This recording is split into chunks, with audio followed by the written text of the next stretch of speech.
amis, et c'est parti pour un nouveau tirage des messages de l'esprit. Alors cette fois, eh bien, j'ai mis les cristaux tout autour pour faire une demi-sphère de protection qui ouvre un cercle d'énergie positive et qui laisse passer des énergies hautes élevées pour le tirage d'aujourd'hui. C'est parti! Alors, on a... Ah, défends ton territoire. Alors, défends ton territoire, on l'a déjà eu. Et défendre son territoire, on avait appris que c'est un acte d'autonomie et de renforcement de la confiance en soi. Et que ce renforcement, c'est à faire de temps en temps. En fait, défends ton territoire, c'est une injonction d'affirmation de toi. Cette carte dit que c'est le moment aujourd'hui de défendre ton territoire. Peut-être qu'il y a des gens qui peuvent être envahissants et dont vous ne vous rendez pas compte. Parfois, c'est très subtil, hein, les gens envahissants.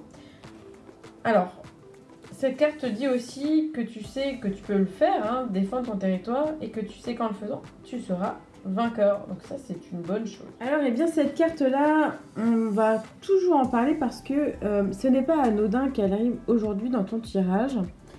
Parce que c'est une carte, en fait, qui parle d'assertivité et d'affirmation de toi. Et comme je le disais, parfois, autour de toi, il peut y avoir des gens qui semblent très gentils, très doux. Parfois, c'est un peu séducteur aussi, mais qui finalement vont influencer ta façon de penser. Et ta pensée, c'est aussi ton territoire. Alors, ça peut être aussi s'affirmer au niveau matériel, faire respecter son territoire physique, matériel, son corps. Mais aussi, ça peut être faire respecter sa façon de parler, sa façon de penser et sa façon de réagir au niveau émotionnel. Et personnellement, moi, je pense que la façon dont tu réagis de façon émotionnelle, eh bien, si les gens te font un reproche, souvent, c'est parce que ça les touche eux-mêmes dans quelque chose qui résonne chez eux. Et puis si les gens en fait te font pas un reproche mais te montrent que tu devrais pas être comme ça parce que finalement ils sentent chez toi que ça pourrait être mieux, alors là en effet c'est quelque chose que tu dois travailler. Mais ça c'est plutôt rare finalement. Et la façon dont on te reproche les choses, eh bien parfois c'est juste parce que tu dois affirmer que ta réaction émotionnelle elle est comme ça et c'est tout. Et donc défends ton territoire, c'est aussi assume ta réaction émotionnelle, assume ta façon de penser, assume tes manques, assume ton passé. Et une fois que c'est assumé, finalement, il n'y a plus de raison de réagir fort à une émotion ou à une situation. Et tu vois souvent quand quelqu'un d'envahissant comme ça arrive dans ton territoire, eh bien c'est pour tester la confiance en toi, c'est pour tester ta façon de t'affirmer. Et si parfois on est gêné par une façon de s'affirmer qui pourrait être pas assez en douceur ou pas assez diplomate, eh bien peu importe, puisque tu vas te reconnecter finalement à ton objectif avant d'aller dire à la personne si c'est le moment et puis qu'elle comprend pas de lui dire de sortir de ton territoire puisque tu ne l'as pas invitée ou alors parce qu'elle est en train de modifier des choses que tu n'as pas envie que ce soit modifié. Et bien dans ce cas-là, d'abord, prends le temps de prendre 3 respirations. Ça va déjà faire lâcher l'ego. Et ensuite, retrouve ton vrai objectif. Et ton vrai objectif à l'intérieur, c'est finalement d'être toi. Tu vois, te faire respecter ton territoire. C'est trouver cette force d'intégrité, trouver ta propre valeur.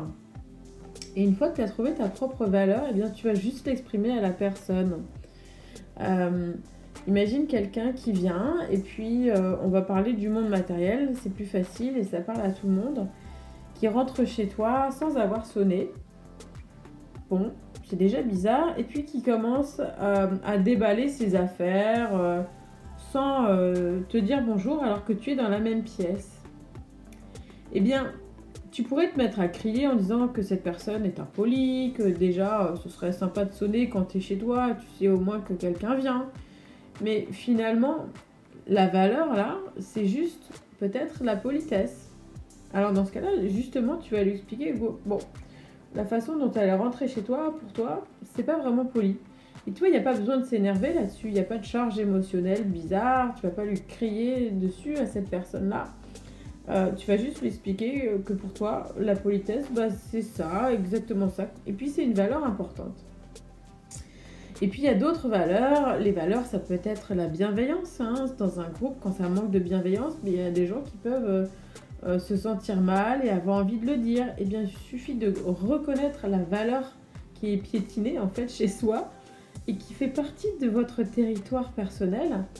Et là, il n'y a plus besoin de s'énerver. On est vraiment sur quelque chose de très simple, de très logique et qui est accepté aussi par les autres. Alors, être assertif, c'est exactement ça. C'est savoir parler de ses besoins et connaître ses valeurs. Et quand on se sent envahi, et bien souvent, c'est parce que c'est un conflit de valeurs, en fait. Alors, je te laisse méditer là-dessus et je te dis à demain pour un nouveau tirage et à bientôt sur hypnohumaniste.com.